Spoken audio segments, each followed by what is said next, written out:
ভাষা শিক্ষা কর্মসূচি থেকে মা সমাবেশ মিটিং এ মায়েদের জন্য দিক নির্দেশনার সময়।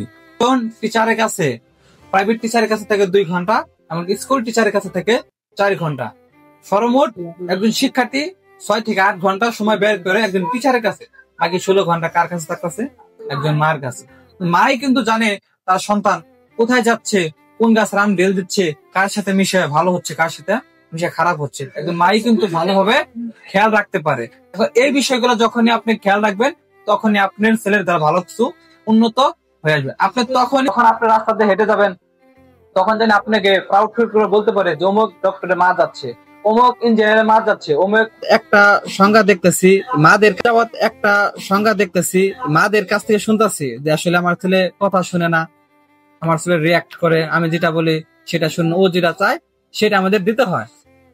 আসলে দেখেন পর্যন্ত হয়েছে 20 বছর ছেলের যে বুদ্ধিটা থাকবে, আমার 3 বছরের শেষ ছেলেটা কিন্তু বুদ্ধিটা হবে না, একটু সময় ধরতে হবে। ওই আজকে ভালো কোনো জায়গায় যে মানুষকে পরিবর্তন করবেন। আজকে আপনি ভাবতেছেন যে চাকরি সোনার হরিণ, আর চাকরি বলতেছে যে সেই সোনার হরিণ আপনার ছেলে, আপনার মেয়ে। সে একটা কোম্পানিতে, সে একটা গভর্নমেন্টে চাকরি করতেছে, সে গভর্নমেন্ট বলতেছে এই ছেলেকে আমরা খুশি, কিন্তু আপনি ভাবতেছেন যে আমরা চাকরি পেয়ে খুশি, আপনার ছেলে চাকরি পেয়ে খুশি। আসলে না, তারা চাকরিতে আপনার ছেলেকে নিয়ে তারা গর্বিত যে এই ছেলেকে আমরা পাইছি, এই সোনার হরিণকে আমরা পাইছি।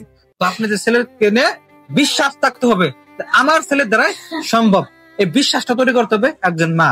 যখন আপনি নিজেকে আপনার ছেলেকে নিয়ে স্বপ্ন দেখবেন, তখন আপনার ছেলের মধ্যে, যখন আমরা ওদেরকে জিজ্ঞাসা করি তুমি বড় হয়ে কি হতে চাও, ও বলতো সুন্দর ভাবে বলতে বড় হয়ে ডক্টর হতে চাও, ওর মধ্যে ইচ্ছা আছে। এই ইচ্ছাটা আপনার থাকতে হবে যে আমার ছেলে বড় হয়ে ডক্টর হবে, আমার ছেলে বড় হয়ে ইঞ্জিনিয়ার হবে। এই স্বপ্নটা যখনই একজন মার মধ্যে থাকবে, তখনই ওই মা একজন সন্তানকে পরিবর্তন করতে পারে। স্কুলে যায়, আমার এখানে ভাষার দিক দিয়ে হোক, আচরণের দিক দিয়ে, সব দিক দিয়ে আগের ক্ষেত্রে অনেক উন্নত হয়েছে। আমি আশা করবো যে সামনে আরো উন্নত হবে ইনশাআল্লাহ। এই আশা শিক্ষা কর্মসূচি যদি আপনাদের ভালো কিছু করবে থাকে বাচ্চাদের জন্য বা এই প্রতিষ্ঠানের জন্য, সেটা আমি আপনাদের অনুরোধ করবো যাতে তারা আগ্রহ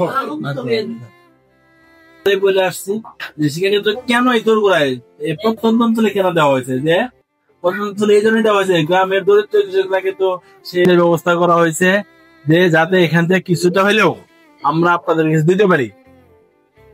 আপনার বাচ্চার ভালো দিকটা পাইছেন, দিতে কইছেন, নাহলে কি বলতেন এখানে এটাই আছে, এটা আপনার মনে হয়েছে না, এলাকা ভালো হয়েছে না। আজকে যদি আপনার বাচ্চাদের বাইরে প্রাইভেটে নিয়ে দিতেন, সেখানে কি টাকা খরচ বেশি হতো না? আর এখানে অল্প টাকায়, সীমিত টাকায় আপনি ভালো একটা কিছু পাচ্ছেন। এই তো তারপরে যে শিক্ষিকা দেওয়া হয়েছে সেটা আপনাদেরই ভাই বোন, কারো ভাতিজি, কারো ভাই বউ, এই তো আপনাদেরই।